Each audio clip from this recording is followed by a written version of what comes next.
everyone. Welcome to Meta Interviews with Klara Kopi. Today I'm here with Rob. He's a CEO and co-founder of Illust, a very cool project. Hi Rob, how are you? I'm doing pretty good. Can't complain. Summertime.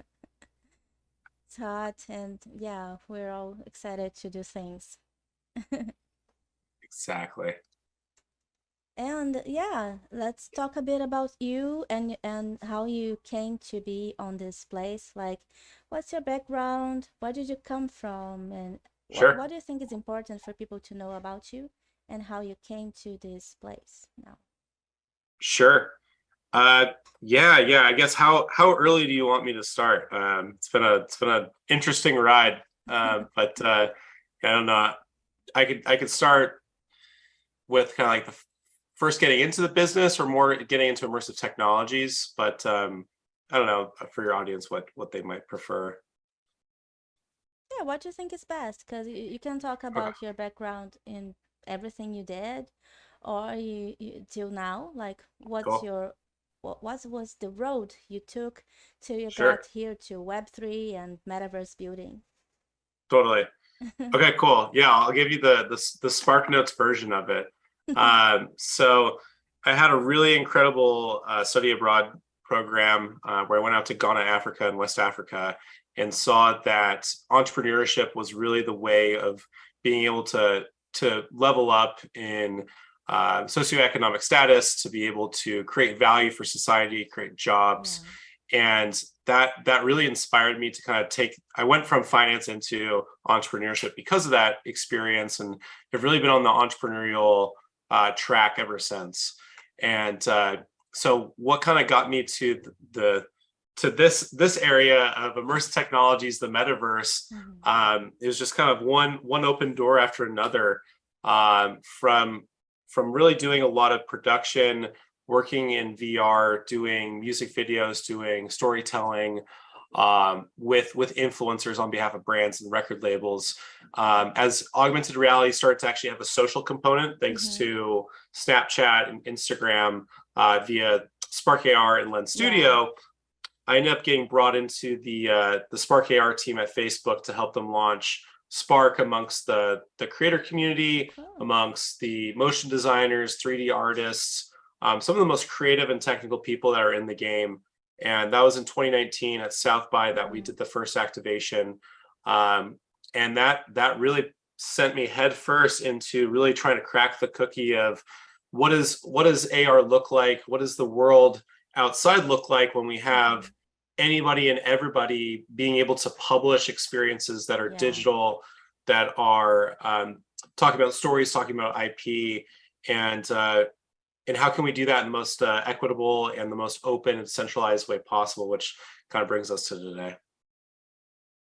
Yeah, that's awesome. And I was thinking that's a very interesting choice to start building a metaverse space with AR. That's something that, well, people actually use it all the time with filters and creating these interactions on the social media. So I think it's a more accessible way of interacting with this layer of reality. I liked it. And 100%.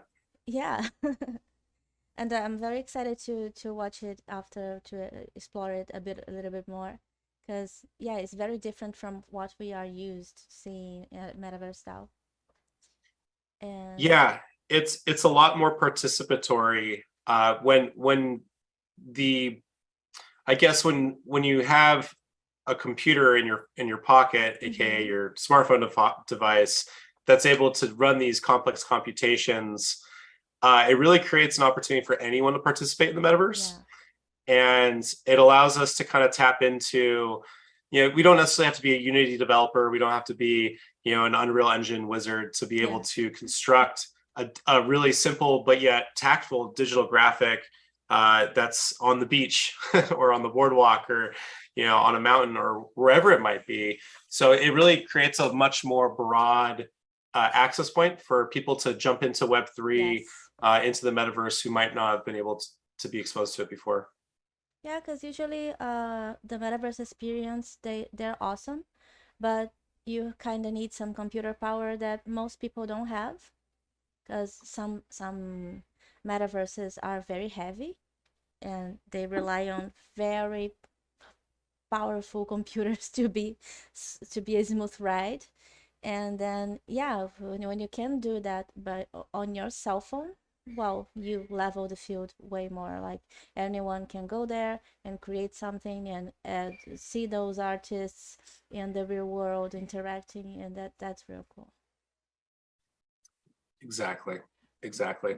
Um, but yeah, it's what's also fun about it too is I think this is really important for uh, participation, is that when the average individual who doesn't necessarily have some of these more prolific skill sets is able to still participate in the creation process, um, they're at least able to have some almost like a gateway into kind of understanding the world. So when we have really simple ways of communicating through AR, through geo anchoring an experience, a message, and we do it in a way that's really easy and really simple, it allows the content creator to kind of be immersed and see what the possibilities are and be more susceptible to messages from other people, because they're both not only the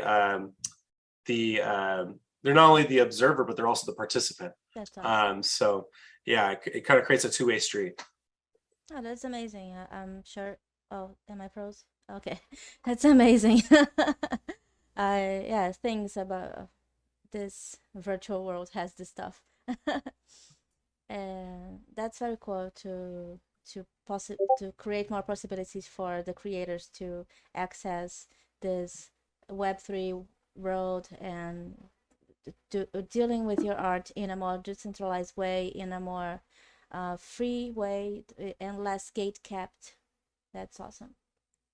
And how was your transition from what that you said that you worked before as an entrepreneur? Do you think that there actually was a transition between your previous work area and jumping into Web3 and blockchains? Yeah. It wasn't as much of a jump as some of my peers. I think it was really like a gradual transition into the space. I think it really collided with, I mean, social AR and the metaverse. Uh, it, it's really about philosophy at that point, and at least for my philosophy and the philosophy of the team Mm-hmm. is that we really want to be able to create an environment where anyone can participate and where value is not predetermined by a single Entity, yeah. person, entity, project, whomever. It's actually determined by the populace themselves. And I think this kind of like efficient pricing is good for both, the buyers and the sellers of the goods. In the long term, it creates long-term efficiency, Mm-hmm. and it's also something that um, you can truly scale. And so I think that as we're kind of assessing what makes the most sense, we're really trying to lean hard into decentralization Mm-hmm. um, for a wide variety of reasons. One of the biggest reasons for us, though, is just this ability for so many different actors to be able to kind of add their fingerprints to the Yeah, system in ways that we never thought were even possible, or we wouldn't even consider as like a centralized part of the business, that it could have life outside of, on the confines of, our board meetings and our team meetings, which I think is just such a right place for exploration. And we're just really tapping into just tapping underneath the surface barely. that's awesome. And do you think that this entrance on the Web3 blockchain space change the way that you dealt with your life? Like you changed everything in your routine, and yeah, it's something very personal about how did this affect your life? Yeah, I think some degrees yes, some degrees no. I think in social situations, I think there's a tendency to want to start instantly talking about the space, which could off-put some of my friends who are not Web3 adjacent. Yeah. Um, I think I've always been in the position of dealing with. I mean, again, having been in entrepreneurship now for close to 10 years, having and my lifestyle has been very similar in the sense that it's been chaotic always, but there's some consistency in the chaos. So Yeah. Web3 was just only I guess a magnification of some of the chaos you experience as an entrepreneur, between how quickly the space moves, Mm-hmm. how dynamic things are, technologies that are coming out, the players that are pushing the needle, and then also the rewards on the other side for for being first to market in some of these different paradigm shifting technologies. So I think what's always kind of kept me sane is really trying to get a keen understanding of what's signal from noise amongst all of the hype, and then relating that back to kind of our core focus and our core vision for what the technology is going to be. And there's a lot of things that there's a lot of things I wish I could have participated in, or had the time to focus on to be in the mix with Web3. But I think that's also, can't look, hindsight's always 2020. So just trying to keep focused on what's the core that we're focusing on outside of some of these pretty incredible headlines. Yeah.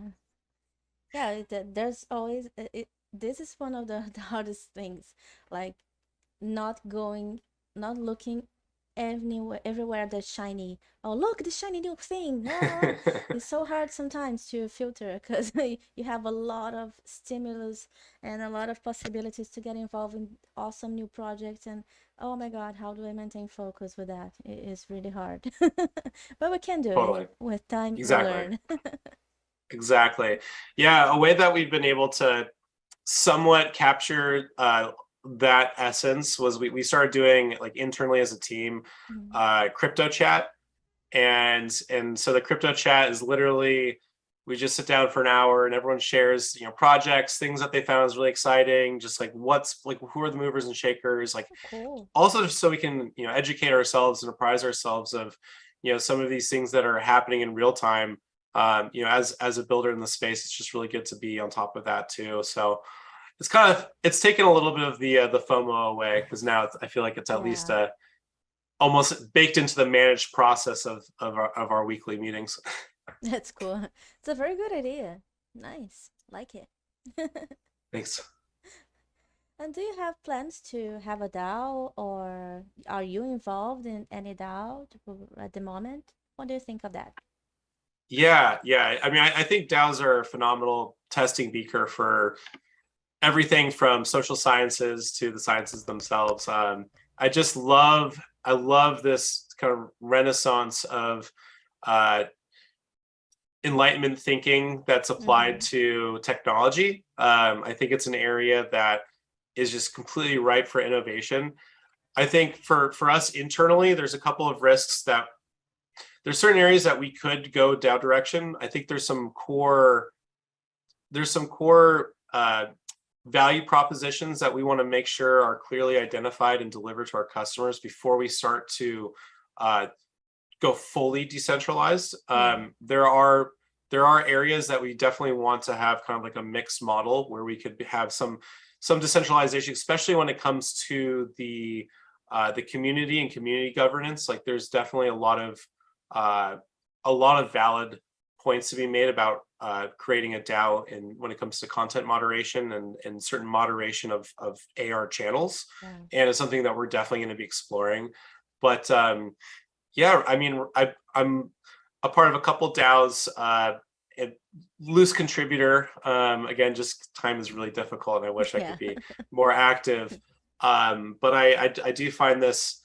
I love the heartbeat of the space, and just how we're really trying to make organizations more efficient and more trustworthy through trustless and through provenance and through things that Web3 has to offer. Yeah. Yeah. I'm very much into that. I'm loving it. It's a great learning curve that I've been going through all these stages of learning Web3, and not actually learning, actually living it, because learning sometimes is too hectic. Just living it sometimes is easier than just reading about it. Exactly. Yeah, I think it's a lot easier to also um, excuse me. No problem. I think it's a lot easier to it's there's a core difference between what's theoretical and what's practical. And Yes. I think too often it's really easy for us to just kind of read the tea leaves and like what the equation says versus to actually think about what does, some of these more human like attributes affect the equation overall. And I think there's a lot of evidence to come in right now. And I think being an active player and in this is it's just like it's a giant testing beaker, which is really cool. Yeah. Uh, no, yeah. Now talking about your project, about the inspiration that the motivation you had to create, Illust, like where did this spark to start it came from? Yeah, it really came from a couple doors opening and a couple doors closing. One of the doors that really opened up for me was so having worked with the Facebook team with the on Mm-hmm. Spark AR and their creator tools, just kind of seeing what their roadmap was and seeing how they plan to continuously silo the technology as well as uh, have complete content ownership rights over all of the published AR effects on Mm-hmm. through Spark AR in the terms of service. Seeing that was, that's the direction that they were going, and this is in 2020, late 2019 that we started, but 2020 where we were officially incorporated. But just kind of seeing that there was again this undercurrent that was going on, like Super Rare it was super fascinating for me, and seeing the traction that Super Rare was really getting in early 2020, and Mm-hmm. they're starting to publish more rich types of media through Super Rare, and seeing that went from just strictly PNGs and photos to I remember like I think it was the first MP4 with audio was with RAC back in the day, and RAC was actually one of our partners. My business partner and I started an agency to build out graphics for Cool. social AR, and and RAC was one of our clients. So seeing that, it really kind of pulled us even deeper Mm-hmm. into the space. And my business partner came from the Spark, excuse me, the Snap ecosystem with Lens Studio, Mm-hmm. and he was one of their first creative partners over there. So Cool. we basically conjoined forces and saw the writing on the walls with a lot of the creators that we had worked with, from the label side, starting to dip their toes into Web3. And we realized that we want to actually create a place where all these experiences that are currently residing on a desktop could be actually experienced in the physical world. Yeah, And so that really kind of led us down a pathway of creating what you can now experience today in Illust. that's awesome. Yeah, I like very much this idea of ownership in Web3, right? Because socials are cool, but it's kind of frustrating when everything you create is just other people's properties. Like, what? It's It's it's a insane. steal. It's a Yeah. steal. And you gain nothing for that. Like, people use your work, you create, you spend a lot of time studying, working, and putting yourself out there, and you get nothing in return. At tops, you get more followers or something like that. But when it comes to paying your bills and living a good life, a comfortable life, being paid for your work, as being paid is important, is an important Yeah. aspect of doing work. Yeah, it's to throw insult to injury. I think one of Zuckerberg's initiatives after I had left was to reward the creators, the ones that are creating these AR effects. If you if you generated X amount of effects, you get a badge, and that was it. You Oh get a nice little badge. You get a digital cookie, God.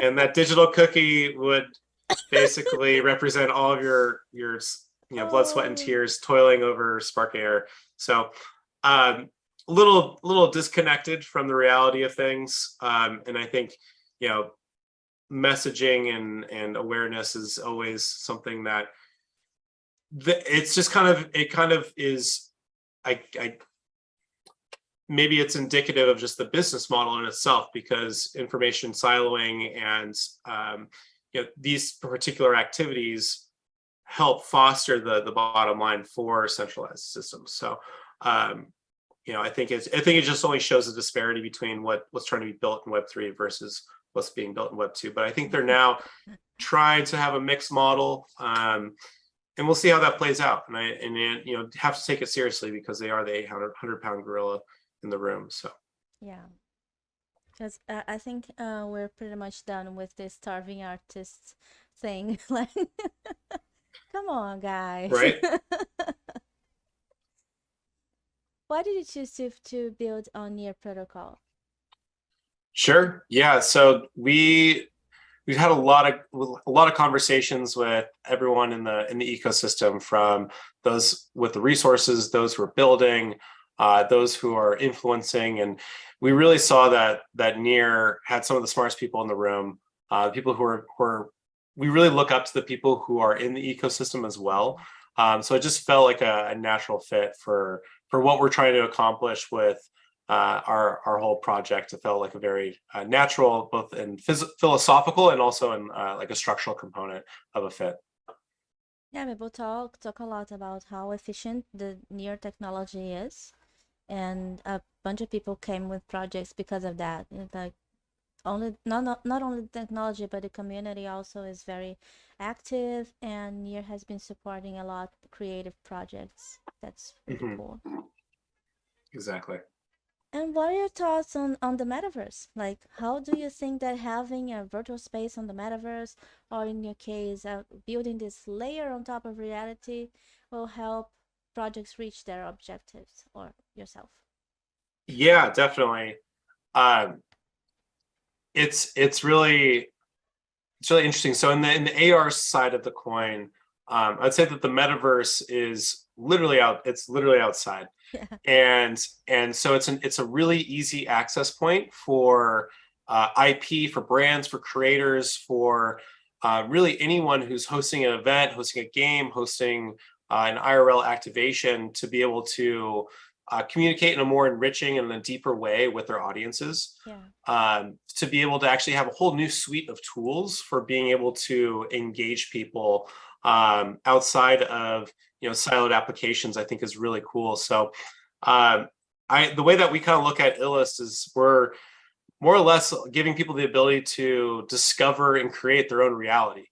And if we are able to take all the different realities from all the different people who are contributing to this whole ecosystem, then we might have like an actual a more informed perspective of what the world might look like, and what how I guess a collective understanding of reality is really the idea.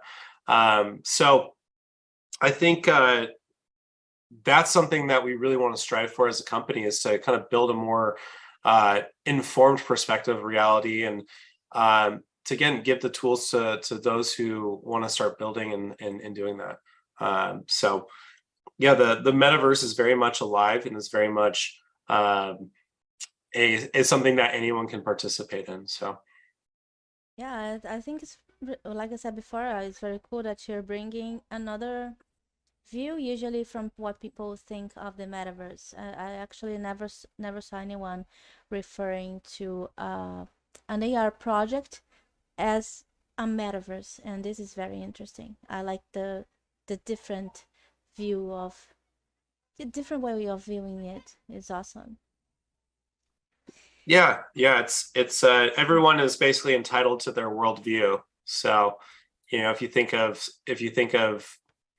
your metaverse and my metaverse, they're all different layers Yeah, that might be able to kind of tune into, like a radio channel, and just kind of like yeah, jump into different different layers that might have, completely different visual representations and presentations, and they might have completely different, goals or focuses, but all of them put together kind of encapsulate this. I guess I've heard the term omniverse, but Yeah. Some people say uh, multiverse. multiverse, yeah. That's cool. So, what are you working on now? Sure. So, yeah. So one of the big projects that we're working on is this. There's two big projects we're working on. One of which gives more access to publishing. Gives really any blockchain project, any creator, anyone the ability to immediately geofence digital Wow. experiences, digital content into the world. And that project is called the Geospatial Registry. Thank you. And that clap should be for our CTO and the development team, because I'm just helping bring it Wow. more to market. But yeah, the GSR is really exciting because this allows really anybody to establish provenance for digital goods in the physical world. Again, as we had illustrated earlier, that's one of the core issues with Web2 is that the gatekeepers are defining the provenance of the digital assets in their Yeah. ecosystems. But when we have all these different chains and all these different publishers, what we're doing is we're basically leveraging the point where someone actually purchases an object or an asset and running that against the actual chain, the chain log that transaction actually occurred, and we're assigning like an actual individual wallet, whatever it might be, Mm-hmm. to that object, and then allowing them immediately from a marketplace to establish if they want to live in a certain area or not. And that'll allow anyone who in the future wants to maybe purchase an asset just from walking down the street to be able to do so and know that it was actually the legit one that's being purchased, not just someone Awesome. that copy and pasted. Um, and it also allows us to access every blockchain as well. So it's going to work across Near, it's going to work across Ethereum, it's going to work across Solana, and every major marketplace. We're right now in discussions to we're going to have an SDK that people or marketplaces can use to be able to give their collectors the ability to Cool. start anchoring these assets. Yeah. That's awesome. So, now Um, to wrap it up, because I know you're yeah. short on time, if you could give some words of wisdom to those who are starting now, what would you say? Sure. Um, yeah, I think let's see, especially starting out, I think there's always a honeymoon phase, and then there's always kind of like the I mean, it's kind of like the adoption cycle. You have the the hype phase, then you have like the trough of disillusionment, if you will. Such a aggressive name, but I love it. But I think oftentimes we get really excited by things, and then we follow through, but then we don't stick with it. And granted, there could be reasons because product market fit's not there, or costs just aren't there, or what have you. But honestly, I think just putting one foot in front of the other is really important because you never know what's actually going to happen, Yeah. around the corner. And there's so many times in at least my career and this business even where you know things change so quickly and it's so dynamic that just being in the game and playing in the game allows you to truly be a player, despite sometimes it might seem like it's too far away or not possible. Yeah. So and then the other part of it too is just really trying to perceive what's signal from noise, because otherwise you can start to go a little cuckoo seeing all of the headlines, because not all the headlines are also true. And I guess the last one is that you're not alone, because there's a lot of people out here that are trying to start businesses that are dealing with some of the craziness of the cycles, but Yeah. you're not alone. And I think if you ever want to reach out to me, I'm always an open book. I love talking to other people who are pursuing what they're excited about and passionate about. So yeah, we're all in this together. That was awesome, Rob. Thank you so much for everything you said. I think your project looks amazing. Congratulations. I hope Thanks, to Klara. see way more of you in the future. And yeah, good luck with everything. And thank you. Yeah, thank you so much, Klara. I really appreciate it. Thank you. Have a great week.